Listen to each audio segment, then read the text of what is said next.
Oye País, buenas noches, buenas noches. Oye País, yo soy Rudy González. Gracias por su compañía, como cada hora, como cada noche, a esta misma hora aquí por Color Visión y otras plataformas de la televisión nacional. Iniciamos el año laboral, por así decirlo, y la semana laboral, por así decirlo. Este lunes era feriado, motivo del feriado trasladado del Día de Reyes, que fue el viernes pasado, día 6, y la semana laboral comienza realmente, el año laboral, el mes laboral comienza en este día también, porque todo estaba todavía entre vacaciones, entre los muchachos en la casa, entre las personas que no se habían reintegrado por completo a los trabajos, una semana muy corta, la anterior también, después del feriado de Año Nuevo, así. Entonces, hoy como que comienza la vida. El mes de enero, sin embargo, es un mes tradicionalmente fuerte económicamente. Primero, el gobierno regularmente en el mes de enero no hay operaciones, por así decirlo, de inversiones ni de muchas cosas, porque enero comienzan a llegar tarde las nóminas, comienza a readecuarse el inicio de la ejecución del presupuesto del año y ya en febrero las cosas comienzan a marchar. Sin embargo, enero es un mes como otro cualquiera, en el sentido de que tiene 31 días calendarios, varios días feriados, sí, pero también es un mes donde todas las operaciones se canalizan, se inician. El gobierno comenzó este año con unas explicaciones sobre el tema de la ley de fideicomiso. Una ley que ha sido un proyecto que ha sido zarandeado, que ha sido discutido, que se ha politizado. El gobierno de un lado ha puesto como puntos de referencias ante las críticas de partidos de la oposición, especialmente el PLD, que durante el gobierno del PLD se emitieron decretos para los fideicomisos y que llevaban una línea similar en el sentido genérico de lo que es un fideicomiso, aunque el gobierno ha tratado con esta ley pública de fideicomiso tratar de enmendar algunas situaciones para que haya más transparencia, más claridad en la aplicación de los fideicomisos.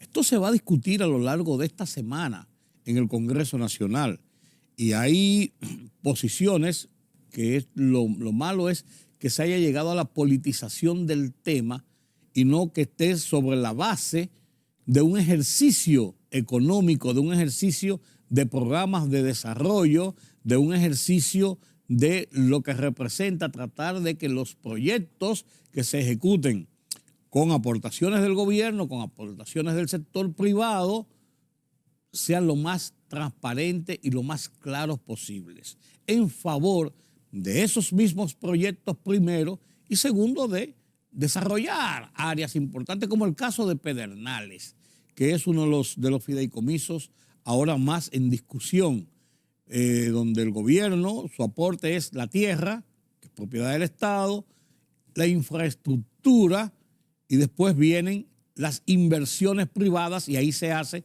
el fideicomiso y se fusionan ambas situaciones para la garantía del desarrollo de ese polo turístico. O sea, eso es dicho en marcos generales.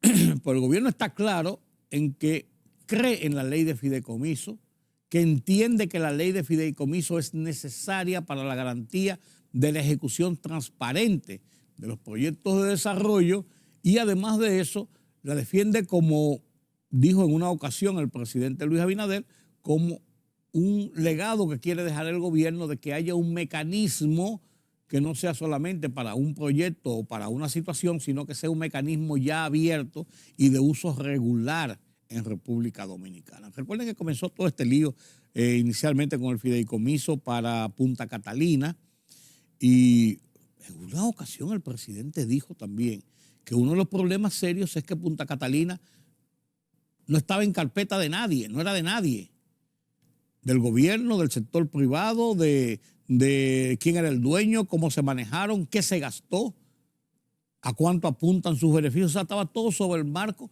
de ideales, pero no había una estructura definida de lo que era la empresa como tal de Punta Catalina. Y ahora está el tema del polo turístico de desarrollo de Pedernales, que déjenme decirles, señores, ese polo turístico tiene muy buenas perspectivas de desarrollo en favor del turismo, pero en favor del desarrollo de toda esa amplia zona, una de las zonas más empobrecidas, si no la más, del país, que es la región suroeste, o sea, lo que la gente le llama el sur profundo, allá pegado de la frontera, allá cerca del lago Enriquillo,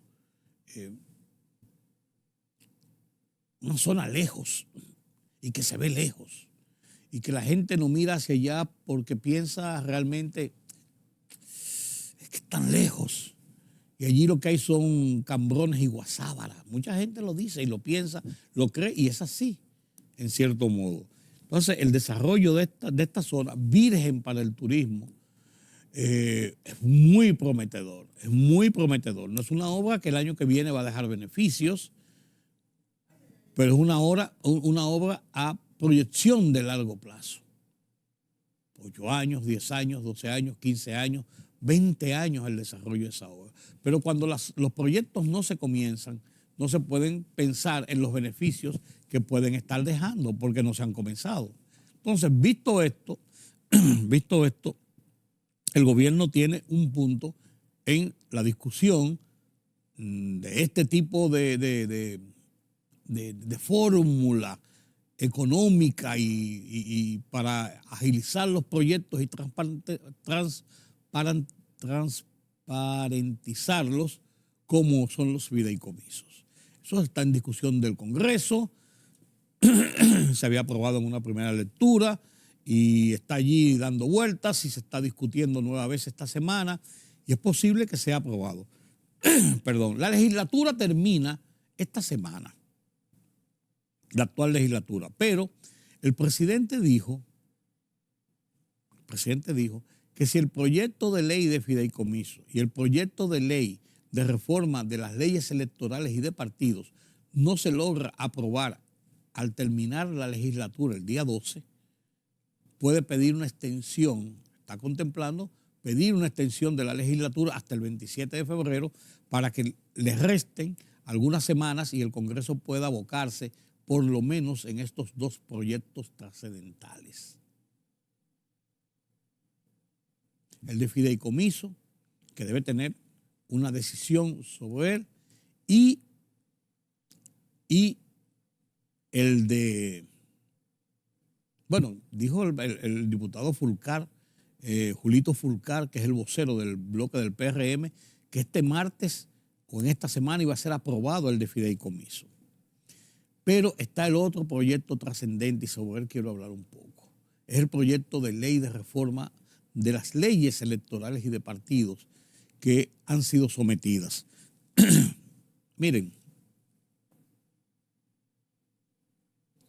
los partidos políticos han dicho que están de acuerdo con que haya que reformar estas leyes para adecuarlas a la realidad, para evitar las lagunas que tienen estas leyes y las controversias de cara a la Constitución de la República, que ha provocado que el Tribunal Constitucional haya anulado dispositivos de estas leyes porque chocan con la Constitución, porque no están de acuerdo con la Constitución, con la Carta Magna, con la Ley de Leyes de República Dominicana. Y toda ley, decreto, resolución o acción oficial que esté en contra o que no esté de acuerdo con la Constitución es nula de por sí. Eso lo dice la Constitución propia. Entonces, el Congreso aprobó, el Senado aprobó una enmienda a estas leyes, pero fue una enmienda tan pobre y tan pírrica. Una enmienda tan penosa, que dejó abiertos todos los cabos de lo que precisamente se está cuestionando sobre las leyes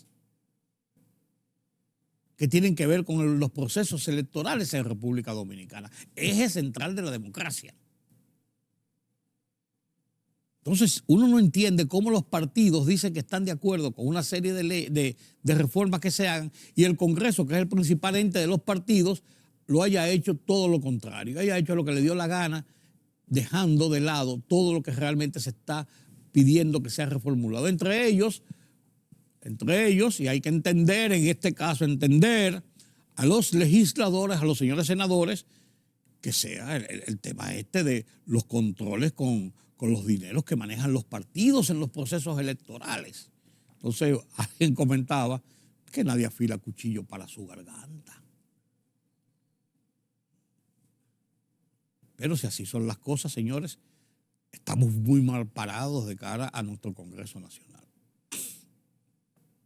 Podría ser que de nuevo la Cámara de Diputados le salve la cara al Senado, como ocurrió con leyes anteriores,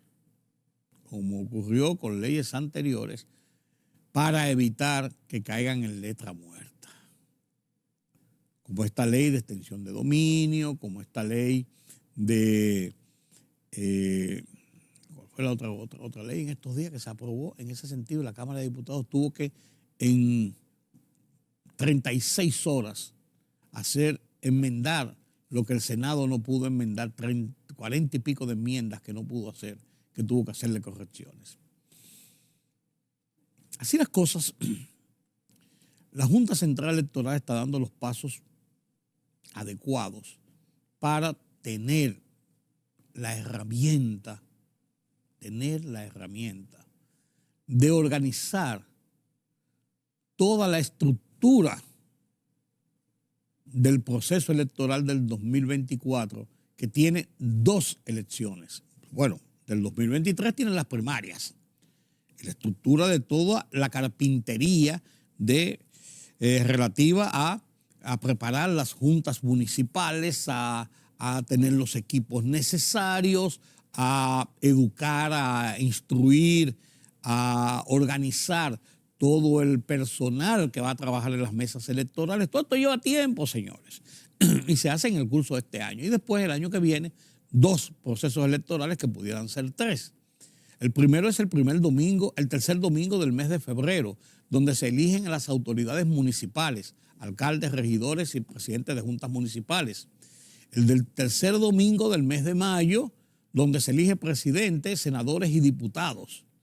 Y si no hubiese una solución de primera vuelta, de que uno de los candidatos obtenga más del 50% más un voto, entonces el 30 de junio hubiera una tercera vuelta. Entonces toda esa carpintería hay que armarla, hay que dejarla montada a lo largo de este año. En ese sentido, el presidente de la Junta, Román Jaques, se reunió con el presidente Luis Abinader sobre el tema de los recursos que ellos han pedido. Ellos pidieron recursos por 18,000 y tantos millones de pesos para este año para montar toda esa carpintería. El Congreso, el presupuesto del Poder Ejecutivo, le aprobó 8,000 y pico de millones, 40%. Incluso el artículo mío de la semana pasada en el Listín Diario, yo me quejaba de que había como un estado de desidia de parte del gobierno al aprobar apenas un 40%, de parte del Congreso, de los políticos del Congreso, de no aprobar las reformas a las leyes electorales, y de parte de los candidatos y líderes políticos en la campaña de tiempo, que la Junta ha mostrado su preocupación, pero no tiene mayores recursos de consecuencias para poder frenar esto. Claro, cuando yo escribí ese artículo, que lo escribí antes de irme de vacaciones, de Navidad, ese mismo martes precisamente, es el miércoles que yo publico mis artículos, el presidente de la República se reunió con el presidente de la Cámara de la Junta Central Electoral y sus componentes, el Pleno, y discutieron y se aprobó, el presidente aprobó dotarlo de una mayor proporción económica para ese montaje, con la promesa incluso de seguir buscando los mecanismos para aportar lo que necesite la Junta, como una garantía de que la parte económica no va a ser un dolor de cabeza. Además, el propio presidente de la República ha dicho, y dijo en una conversación la que yo estuve presente, que él está de acuerdo con algunas de las reformas que se han planteado y que no pasaron en el Senado por la búsqueda del reforzamiento de una ley electoral y de una ley de partidos en República Dominicana. Y el PRM en el fin de semana emitió un comunicado donde llama a sus legisladores, esta vez diputados, a ver con detenimiento y ver las reformas que se han solicitado y que se necesitan para el fortalecimiento de esas leyes electorales y de partidos. El PLD ha dicho lo mismo, que está de acuerdo con las reformas, pero no actuó así en el Congreso, en el Senado. La Fuerza del Pueblo dice lo mismo, pero uno con la Fuerza del Pueblo muchas veces no sabe, porque hay unas cosas ahí como que a veces la forma de plantear las cosas como que dejan a uno en un limbo. Bueno, pero aparentemente los partidos como estructuras y el Poder Ejecutivo como tal están de acuerdo en las reformas, pero no las aplican en la ley. Y yo no estoy seguro, no lo creo, de que los legisladores actúen como ganado suelto y cada uno haga lo que le da la gana. No, ahí se actúa como bloques, se actúa como partidos y lo va a demostrar ahora la Cámara de Diputados con lo que hiciera con estas leyes. Hay que ver, hay que esperar, hay que tener paciencia. Y yo espero que al final los diputados vuelvan a enmendarle la plana a los senadores y actúen de una forma correcta. Esa es mi esperanza. ¿Qué va a pasar? Lo vamos a ver dentro de unos pocos días, a lo largo de esta misma semana o la semana que viene. Mientras tanto, el Colegio Médico Dominicano sigue en sus treces desafiliando ARS y con pintura de guerra y en una actitud beligerante que no tiene, sin sentido, diría yo. Miren, señores, el tema de los pagos de las ARS a los médicos, ¿qué es lo que están reclamando los médicos? Tienen muchas vertientes. Es posible, y yo creo que puede ser, que haya un aumento en ese pago, una readecuación por el costo de la vida y por todo esto.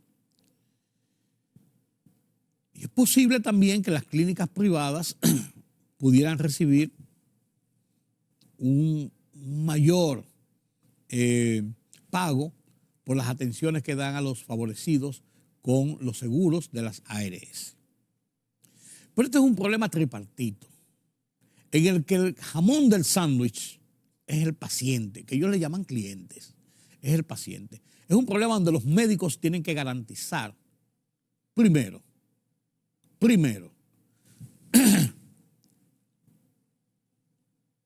sus atenciones, que no van a hacer un pago adicional a cuando usted va y presenta el carnet ante un médico para una consulta y le dice, sí, no, está bien, pero tiene que pagarnos 2,000 pesos más adicionales para completar. Están en eso, pero hay algo más de los médicos. Aquí hay médicos que se ganan 300, 400, 500 mil, 600 mil, 700 mil, 800 mil pesos mensuales. Médicos reputados, buenos médicos, nadie le quita eso. Ese es el derecho que tienen en el ejercicio de su profesión y por eso se han profesionalizado. Pero hay muchos que no quieren pagar impuestos.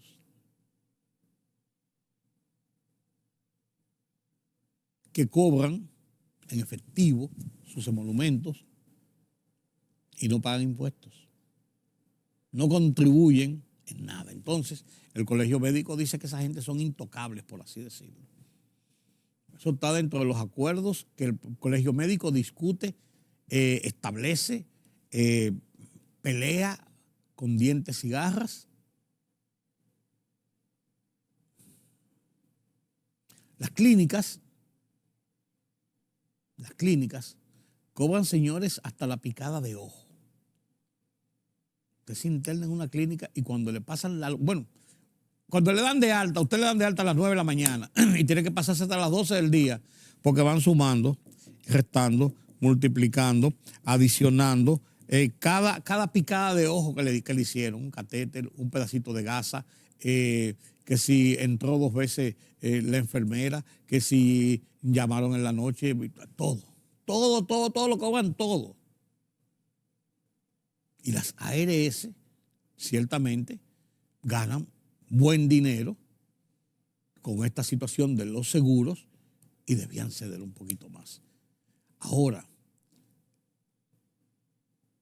la situación de los médicos, su forma beligerante de actuar en esto y no ceder ante nada, está llevando a una situación a que el gobierno va a tener que intervenir. El gobierno hasta ahora ha intervenido como gobierno, como Estado, como un ente de equilibrio, de moderación, de concertación, de plataforma, de lograr las comunicaciones entre los sectores para llegar a los acuerdos. Pero si sigue esta situación en la vía en que la lleva el Colegio Médico Dominicano, el gobierno va a tener que intervenir obligatoriamente porque tiene que garantizar la salud de la gente. Y yo creo que eso es lo que andan buscando la gente del Colegio Médico, la gente de Andeclip, principalmente de las clínicas privadas, de que el gobierno asuma las demandas que ellos tienen frente a las ARS. Y el gobierno no tiene por qué asumir estas demandas, sino que las partes tienen que llegar a un acuerdo. Porque aquí todo no tiene que solucionarlo el gobierno. La Constitución establece la garantía de la salud, pero se han establecido mecanismos para buscar esa garantía de la salud. El gobierno incluso tiene 4 millones de personas afiliados a SENASA, como una forma de garantizar la salud. Le van a marchar a SENASA a los médicos. Ellos están en eso, Están en eso. Lo que pasa es que el diablo sabe con quién se mete y el demonio a quien tienta. Eso dice el refrán popular. Pero están llevando a una situación de esa naturaleza. El tema de los motores a las 11 de la noche hasta las 5 de la mañana de 2 personas en un motor es un tema que yo voy a analizar con más detalles, pero que yo tengo mis dudas de que ahí está el problema. Y alguien me dijo, sí, pero si ese es uno de los factores, hay que comenzar con alguno. Hay otros factores más posibles para frenar la delincuencia que no se aplican en este país. En Haití las cosas están sumamente terribles, con el atentado al presidente del Senado, que está gravemente herido, y todavía con una situación ambivalente de la gente, de los sectores de poder, de la llamada comunidad internacional sobre qué hacer con Haití. Y los dominicanos seguimos llenos de tensión por lo que nos toca a nosotros como país frontera, como país destino de los más desposeídos haitianos y de los grupos que tratan de huir de una u otra forma de la acción de la justicia por sus acciones violentas y criminales. Un panorama escabroso, titula Listín Diario, su editorial de esta fecha, que me permito compartirlo con ustedes a continuación en la voz de su director, Miguel Franjul.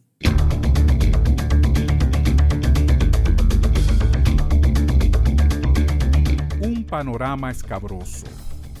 El atentado a tiros contra el presidente del Senado de Haití, Joseph Lambert, es otro episodio elocuente que prueba el frágil estado de inseguridad que predomina en ese país. El 7 de julio de 2021, su presidente fue brutalmente asesinado en su propia casa y el sucesor de facto, el actual primer ministro, por poco corre la misma suerte al ser tiroteado mientras asistía a actos oficiales en un par de ocasiones. Sobre este último penden las amenazas de las bandas armadas, que hoy tienen el control del país, de que lo sacarán del poder vivo o muerto. Estas señales confirman el progresivo deterioro de la situación de ingobernabilidad que, combinada con el encumbramiento de la violencia armada de las pandillas mafiosas, tienen a Haití en un callejón sin salida. Al cesar ayer en sus funciones los miembros del Senado, del que Lambert era su presidente, el balance del endeble poder institucional se ha quebrado, abriendo más y más los apetitos de mando de las partes en conflicto. Mientras tanto, la comunidad internacional se mantiene dubitativa sobre el deber que le corresponde de asistir y auxiliar a Haití a reencontrar la vía de escapar a sus profundas crisis. Hambrunas, enfermedades contagiosas, violencia armada, falta total de seguridad ciudadana y desacuerdos entre los líderes atizan el éxodo de miles de haitianos tanto hacia acá como a Estados Unidos y otros países. La ola migratoria es una de las derivaciones directas de la crisis. Tal vez se convierte en el factor de envergadura que obligue a la comunidad internacional a intervenir para contener su expansión como forma de evitar que asuma los perfiles de una catástrofe humanitaria. En lo que llegan, sin muchas esperanzas, las respuestas a esta crisis increciendo, la República Dominicana queda más expuesta a sus amenazas, peligros y consecuencias, sin muchas cartas a la mano para esquivarlas, ni para verse al margen de una crisis que sin haberla provocado es casi suya también. El único camino es abrir un escudo de defensa para la protección de su soberanía y del innegociable principio a la libre determinación, herencia de nuestras luchas por la independencia y canon sagrado de la Constitución.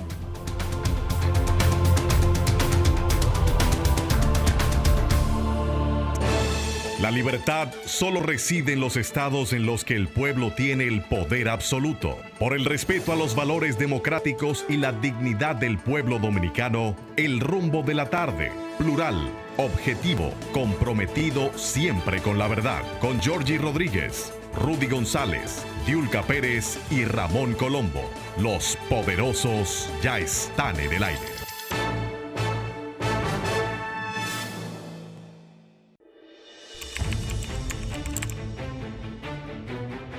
Periodismo de investigación, columnas, opinión, análisis, reportajes de fondo, hora por hora, una completa plataforma multimedia.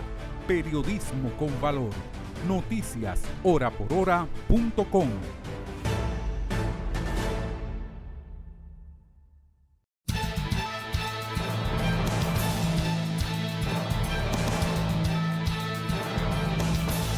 Con 50 autobuses de la ONSA, el presidente de la República, Luis Abinader, puso en marcha en La Victoria el plan piloto del sistema de movilidad escolar, que tiene previsto impactar a 2 millones de estudiantes transportándolos desde y hacia la escuela.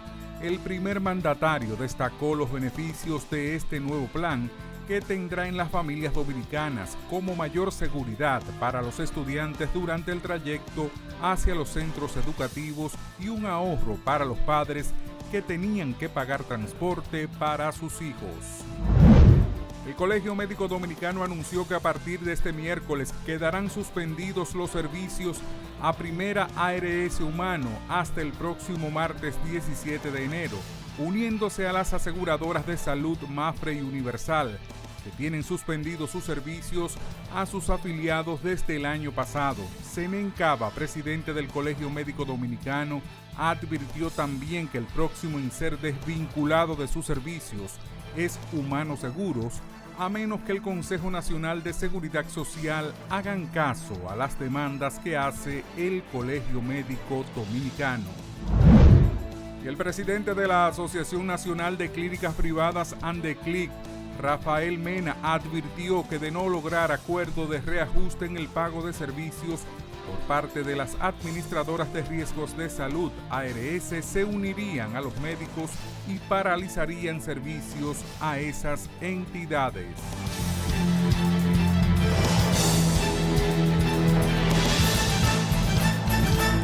La reunión del presidente Joe Biden con el presidente López Obrador y del primer ministro de Canadá, señor Trudeau, en Ciudad México, es una cumbre que estaba pendiente desde hace varios años. Sí que durante el gobierno del presidente Donald Trump no se celebró. México, Estados Unidos y Canadá tienen un acuerdo de libre comercio. Ese acuerdo después fue parte de marco de referencia para el acuerdo que se hizo sobre Centroamérica, República Dominicana y Estados Unidos, el TLC, que nosotros estamos en plena vigencia del mismo. Esta reunión ha suscitado muchas expectativas, lógicamente, tema de inmigración, tema de la economía, tema de la salud, tema del narcotráfico, entre otros temas, se discuten en esta cumbre allí en México. Y mientras tanto, el tema de Brasil y esa intentona después del ejemplo que trató de dar el 6 de enero del 2021 en los Estados Unidos, el asalto al Capitolio aupado por los grupos pro-Trump, pro-presidente Donald Trump. En Perú sigue la violencia por la deposición del presidente Pedro Castillo. Estos y otros temas nos lo presenta Pedro Vargas en las internacionales desde la redacción central de Oye País.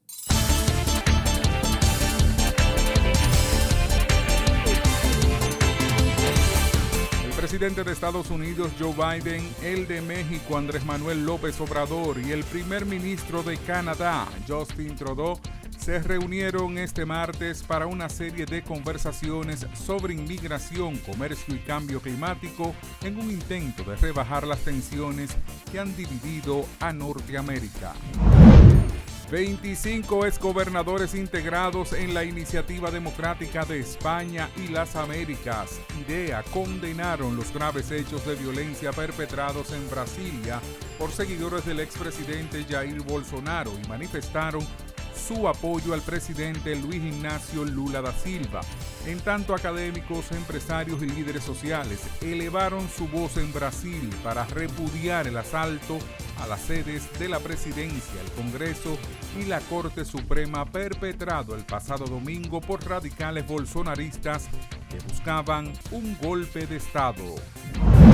La reanudación de las protestas en Perú contra el gobierno de Dina Boluarte dejó 18 muertos en una sola jornada por los enfrentamientos entre manifestantes y policías al sur del país.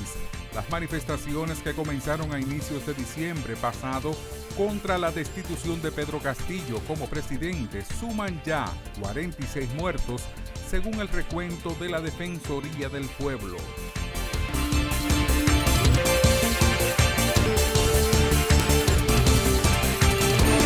La libertad solo reside en los estados en los que el pueblo tiene el poder absoluto. Por el respeto a los valores democráticos y la dignidad del pueblo dominicano, el rumbo de la tarde, plural, objetivo, comprometido siempre con la verdad. Con Georgie Rodríguez, Rudy González, Diulca Pérez y Ramón Colombo.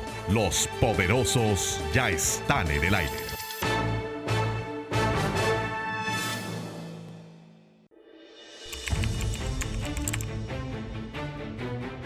Periodismo de investigación, columnas, opinión, análisis, reportajes de fondo.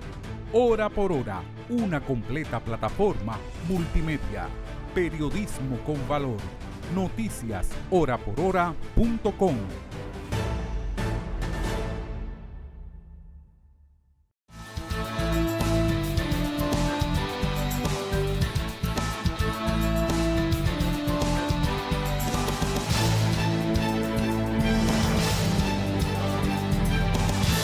El 2023 es un año de muchos desafíos, pero principalmente de la medicina. Después de 3 años de pandemia, 2020 en su más aguda acción la pandemia del coronavirus, le siguió el 2021, el año del enfrentamiento y las vacunas, y todavía el 2022 saliendo en cierto modo, pero con coletazos y con rebrotes y tratando de consolidar una inmunización mundial contra el coronavirus. Hemos sufrido mucho con la crisis médica. Sin embargo, todo esto ha provocado que los científicos, la clase médica, las farmacéuticas se hayan puesto a una, por así decirlo, para buscar soluciones a muchos problemas médicos que sufre el mundo.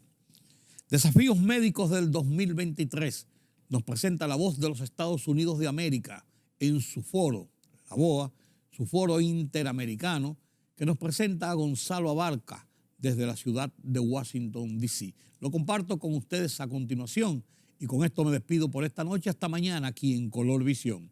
Yo soy Rudy González. Pasen un feliz resto de la noche. Los desafíos médicos del 2023 a continuación.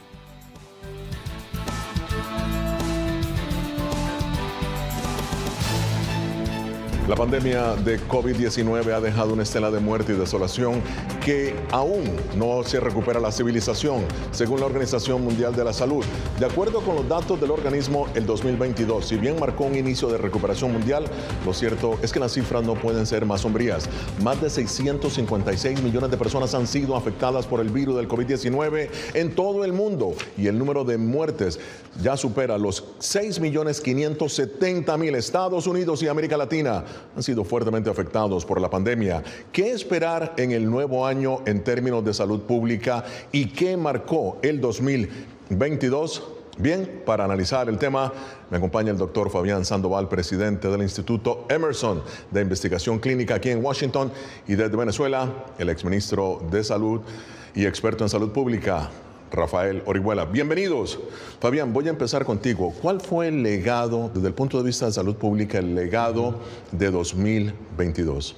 Pues mira, yo creo que esto fue muy duro para muchas personas y la educación y comprender y también tener la habilidad de apreciar el trabajo de salud pública y de los desarrollos médicos. Me refiero a que las personas también tenían un problema de confianza. Y yo creo que por ahí tenemos que enfocar en la confianza y en la educación al público, que esa fue una gran lección para todos nosotros. El gran desafío, ¿no? Bueno, muy bien. Doctor Orihuela, bienvenido. ¿Qué lecciones dejó el 2022 en el campo de la pandemia? Bueno, yo pienso que primero hubo un empate. Cuando arrancó esto hace 2 años había un temor muy grande a nivel mundial, un desconocimiento de lo que estaba ocurriendo y falta, digamos, de madurez para enfrentar un asunto que estaba afectando o que iba a afectar a todo el planeta. Fíjate que cuando tú revisas lo que ocurrió con los grandes conglomerados humanos, ahí hubo una suerte, digamos, de sálvese quien pueda, y al final de cuentas, a lo largo del año 21 y el 22, aparecen unas cifras escandalosas a nivel mundial, pero tienes 2 grandes áreas pobladas, que son África y la India, con una cifra muy alta de 1.300 millones de personas en riesgo y con poca actividad de vacunación. O sea, esto, digamos, fue una suerte de respuesta del que tenga más recursos al que tenga menos recursos. Claro. Y esto metió también a América Latina dentro del problema. La metió de tal forma que, bueno, mira, cuando había ya cifras en Estados Unidos de muy grandes de cantidad de vacunados, en algunos países de América Latina no llegaban ni al 5%. O sea que obviamente hubo una suerte de desajuste, digamos, como dice el doctor, de susto mundial, y creo que es ahora cuando se está emparejando esto y se está buscando, digamos, la manera de llevarlo, de tratarlo más científicamente que por la vía emocional. Claro, claro. Ahora, Estados Unidos alcanzó en mayo del 2022 el 1.000.000 de muertes por COVID-19. Esto fue lo que dijo el presidente Joe Biden en ese momento.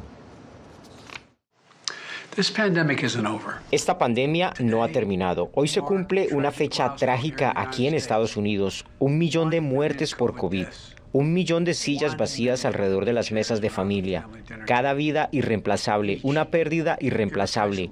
Cada una de estas vidas deja atrás una familia, una comunidad alterada para siempre debido a esta pandemia. Creo que la gran pregunta aquí es ¿cómo pudo Estados Unidos sobrepasar el 1.000.000 de muertes por COVID-19? Uno de los sistemas de salud supuestamente más avanzados del mundo. Tú que eres médico acá en Estados Unidos. Y no solamente eso, estaban los recursos al fin ya disponibles. Ya teníamos vacunas suficientes, pero tristemente la gente empezó a escuchar rumores que no eran correctos.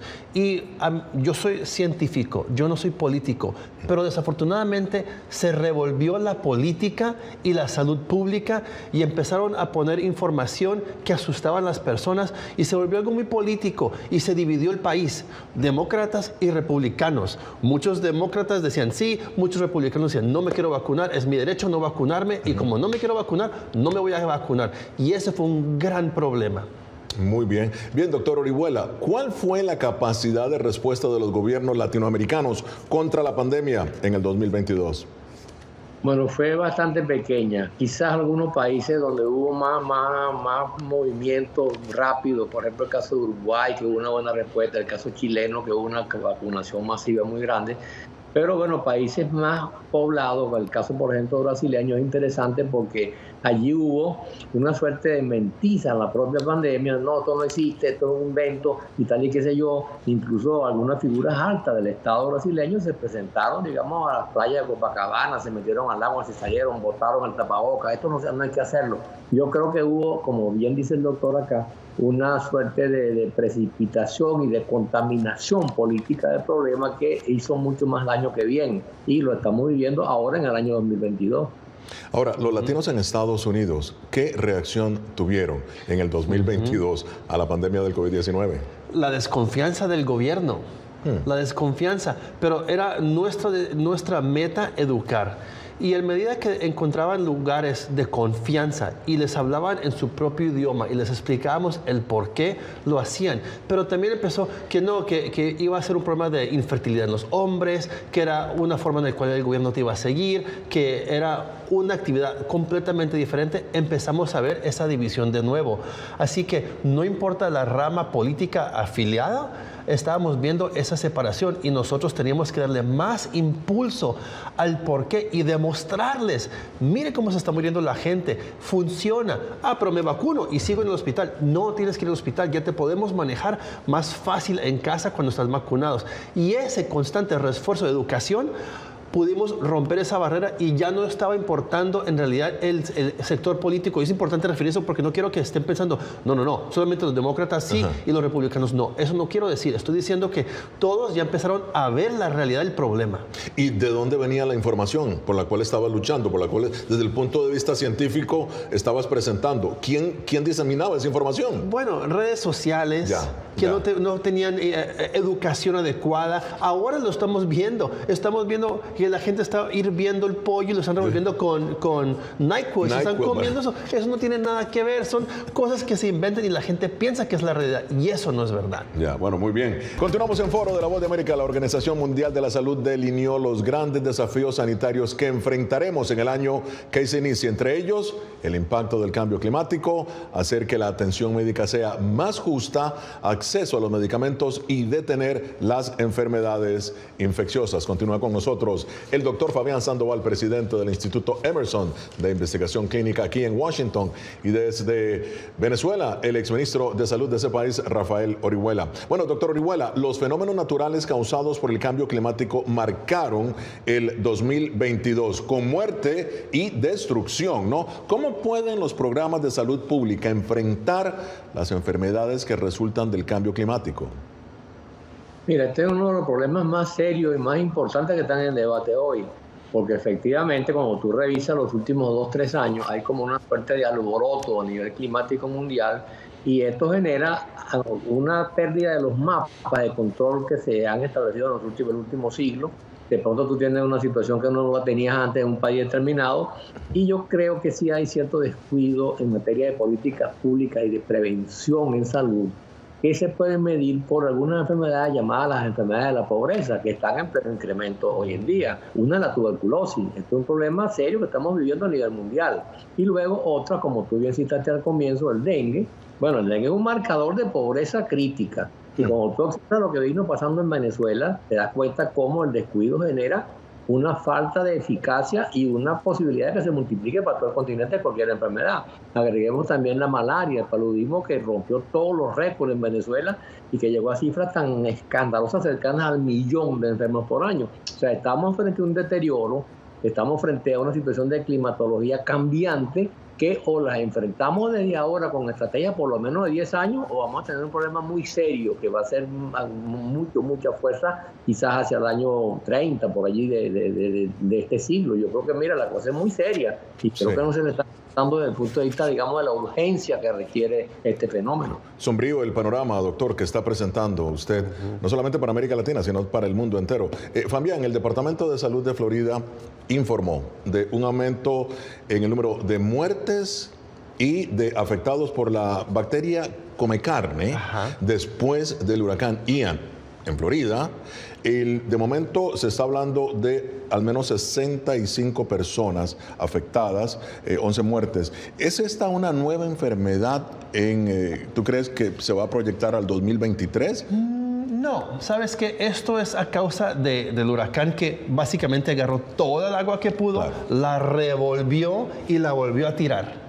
No, tenemos desagües, tenemos aguas negras. Claro. Todo esto es momento, agua es agua, y si la pueden agarrar el huracán, la agarró, y al tirarla otra vez a tierra, hubo mucho revuelto de eso. Claro. Y entonces empezamos a ver en el mar, en las aguas estancadas, y las personas, obviamente en Miami, con tanto calor, se querían meter a refrescar si no había problemas. Claro. Y cualquier herida, por más pequeña que sea, microscópica, la cortada, por ahí puede entrar la bacteria y causar el problema más severo. Pero nunca se había escuchado de esta bacteria. Sí. ¿O eran casos muy esporádicos? No. Tú no lo has escuchado porque tú no estás en el medio de salud. Claro. Yo, el doctor dijo, ya estamos en el medio de salud y lo escuchamos, lo vemos y existe. Pero el público no está al tanto de esta información que puede causar más problemas. Claro. Perdón, lo único es la cantidad de muertes e infecciones que se duplicó. Eso es cierto. Ahora, la viruela del mono encendió las alarmas en el 2022 y aún es motivo de preocupación mundial, según el director de la Organización Mundial de la Salud, Tedros Ghebreyesus.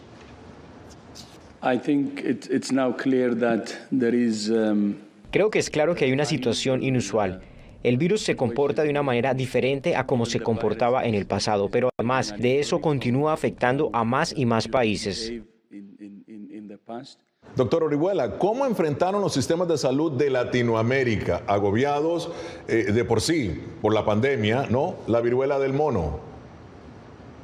Yo creo que hubo una suerte también de temor nacional y continental por esto, porque digamos es como una enfermedad grotesca, que aparezca una cuestión relacionada con la actividad sexual, que de pronto eso tenga una cantidad de lesiones en la piel que se parecen a la vieja viruela, que la vivimos hasta hace cierto tiempo todavía más o menos cercano. Y creo que hubo una suerte de gran alarma. Creo que no se justifica el tamaño del problema para lo que ocurrió con la opinión pública mundial. Es una enfermedad más limitada que tiene más dificultades para ser contagiosa y masivamente producirse, como pasa con el SIDA. O sea, yo creo que efectivamente asustó a mucha gente. Eso puede no ser malo porque te obliga también a prepararte, a moverte con más fuerza. Pero creo que eso va a estar más o menos de bajo perfil en este año 2023. Creo que no va a ser un problema de los primeros que vamos a tener acá en Venezuela. Ya. Ahora, Fabián, aquí en Estados Unidos, ¿cómo se manejó? ¿Cómo se enfrentó el virus en el tema de la viruela del mono? Bueno, primero que todo, hubo inmediatamente otra vez solamente esto es con los homosexuales, solamente con hombres teniendo relaciones con hombres. Y eso es lo que estaban enfocándose. Y se desarrolla una triste situación en la cual empiezan como a empujar a las personas por este caso. Pero los departamentos de salud inmediatamente empezaron a vacunar los individuos que tenían la necesidad primordial para empezar ya a desarrollar vacunas para los demás y poder ayudar a la comunidad. Y lo están haciendo. Y ahora los condados que yo veo en D.C., Virginia y Maryland lo están haciendo y administrando la vacuna a los individuos que la quieran recibir. Doctor Orihuela, la pandemia opacó, si se quiere, el impacto de enfermedades que según la Organización Panamericana de la Salud continúan en aumento en Latinoamérica, como encefalitis, dengue, por ejemplo. Hubo también un rebrote de tuberculosis, ¿no? Incluso. Pero, ¿qué sucede con estas enfermedades que tan preocupante es su impacto en la región o están relativamente controladas? No, no hay un control efectivo, pero además hay un riesgo de que tú de tu país se transforme en un exportador de enfermedades, que es el caso venezolano. Lo que es Ecuador, Perú, cercano, Argentina también, Colombia, Panamá, han tenido problemas con el sarampión, una enfermedad, digamos, de control por vacuna que se ha ido desdibujando nuevamente en América Latina, y eso tiene mucho que ver con descuido y con la parte nuestra, digamos, como país, ¿no? Una contribución negativa a este problema a nivel continental. Pero hay otra, la tuberculosis también, o sea que estamos, digamos, exportando enfermedades transmisibles, hay poco control y hay una tendencia al aumento, sobre todo en el caso de tuberculosis, un problema muy serio que es la resistencia de esa bacteria a los medicamentos. Esto genera un problema en las cárceles, en una cantidad de lugares públicos donde no hay control. Ahora, esto hay que verlo con mucha seriedad, porque en 2 o 3 años más, si no nos bajamos a pelear con esto, a detenerlo, tendremos un problema muy serio en todo el subcontinente. Fabián, en Estados Unidos, fíjate que hubo un rebrote de casos de polio, principalmente en Nueva York. Sí. Una enfermedad que se creía erradicada. ¿Qué sucedió? La cantidad de personas, la cantidad de vacunas, las decisiones de ser vacunados y también vamos a empezar a ver caídas del sistema inmunológico. Estamos más enfermos y eso puede causar un rebrote de polio que sí, aparentemente no estaba en existencia, pero sí permanece en la comunidad desde 1940, 1950, cuando fueron los brotes más grandes y existía el pulmón de hierro para estos niños para que pudieran respirar. Ahora probablemente vamos a empezar a ver esos aparatos de nuevo. Impresionante, ¿no? Impresionante. Bien, doctor Orihuela, la OPS aboga para que este 2023 la atención médica sea más justa. ¿Es esto posible en regiones tan desiguales, como usted lo mencionó al principio, como es Latinoamérica? Yo lo veo difícil, no se observa, digamos, una conducta. Por el contrario, incluso, cuando tú ves el caso brasileño, toda esa polémica que se generó dentro de los propios gobiernos de allí, regionales y nacionales, te das cuenta de qué grado de anarquía tenemos en materia de, digamos, de convicción científica. Eso que contaba el doctor hace ratico, de cómo gente que se niega a vacunarse porque le inventaron que lo van a matar, que lo van a meter el cerebro, una cantidad de cosas que lo que han hecho es retrasar todo. Entonces yo creo que más bien estamos frente a una falta de consenso que se requiere para actuar como problema global a nivel mundial. Repito, si tú no enfrentas con mucha fuerza los problemas que estamos viviendo hoy en África y en la India, no hay forma de que tú pares nada, porque bueno, ahí tienen 2.000 millones de personas, o sea, la quinta parte de la población mundial. Yo creo que este es un problema muy serio que no lo estamos viendo con la debida atención. Claro. Ahora, Fabián, ¿cómo has visto el acceso a los medicamentos en tiempos de pandemia y cuál es tu predicción para ese acceso ahora en el 2023? Pues gracias a la administración que tuvo la certeza de contribuir estos productos gratis a la comunidad, eso ayudó mucho.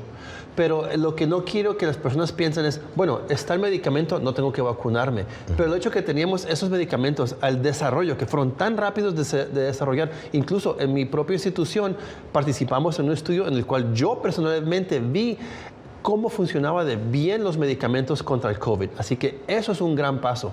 Ahora, el temor es que ya que estemos a una normalización del estado de salud, ¿cuánto va a salir el medicamento para las personas que no tienen seguro? Ese es el temor mío. Claro, y en términos de desigualdad, aquí en Estados Unidos, la comunidad latina versus la otra comunidad. Pues en términos de recibir los medicamentos, lo difícil es conseguir un médico que te vaya a ver. Las oficinas se llenan, las oficinas privadas y los sectores públicos se llenan y las personas tienen que hacer filas para que los vean, y tristemente cuando alguien está enfermo, te vemos en un mes. En un mes está muy tarde, tienen que ver los pacientes rápido, porque o se va a morir el paciente o va a seguir vivo el paciente y va a contaminar a más personas y se va a propagar el problema peor. Así que ese es parte del problema, es el acceso a las personas de salud. Ya, un tema tan amplio como salud. La verdad que son muchos los temas que podemos abarcar acá. Estamos llegando ya a la parte final de foro. Doctor Orihuela, ahora sí, sus conclusiones, lo que ve a futuro en este 2023 en términos de salud pública.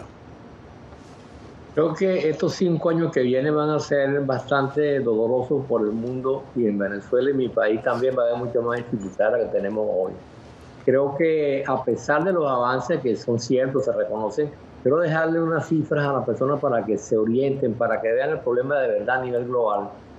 El punto de comparación es la epidemia famosa de la gripe española, que durante 1918, 19 y 20 generó una actividad terrible. No había medicina moderna, no había vacuna, no había hospitales, o sea, una situación, digamos, de una enfermedad que anda sola.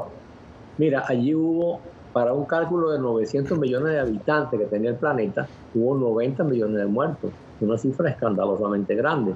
Y luego, la falta de control hizo que eso rodara por el planeta entero.